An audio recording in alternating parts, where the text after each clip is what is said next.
প্রান্তিক কৃষকের দোরগোড়ায় আধুনিক কৃষি সেবা পৌঁছে দিতে ৮০-র দশকে জয়পুরহাটের ৩২টি ইউনিয়নে গড়ে তোলা হয়েছিল ইউনিয়ন কৃষি সম্প্রসারণ কেন্দ্র। অধিক ফসল উৎপাদনের লক্ষ্য নিয়ে তৎকালীন সরকারের এই উদ্যোগের আওতায় প্রতিটি ইউনিয়নে নির্মিত হয় আবাসিক ভবন সহ সুপরিসর পাকা গোডাউন, যা পরবর্তী সময়ে কৃষি তথ্য সেবা ও পরামর্শ প্রদান কেন্দ্র হিসেবে পরিচিতি পায়।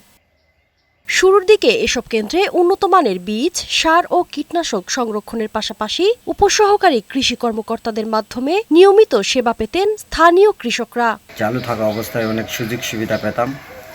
এখন যদি পুনরায় ওটা আবার চালু করানো হয়, সেক্ষেত্রে আমাদের কৃষক অনেক সুযোগ সুবিধা পাবে।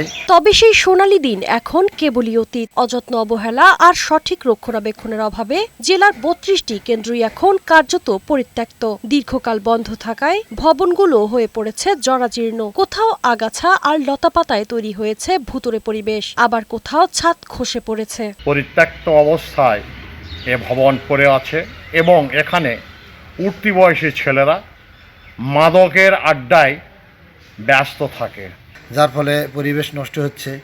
আমরা এই বিষয়ে প্রতিকার চাচ্ছি। কালের বিবর্তনে বন্ধ হওয়া ইউনিয়ন কৃষি তথ্য সেবা কেন্দ্রগুলো দ্রুত চালু করার আশ্বাস দিলেন এই কর্মকর্তা। আমরা ঊর্ধ্বতন কর্তৃপক্ষকে এই ব্যাপারে অবহিত করেছি।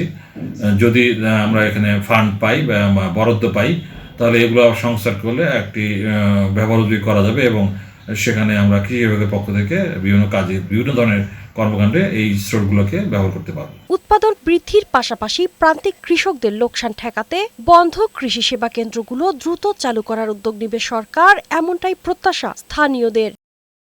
শারমিন রিমি, বৈশাখী সংবাদ।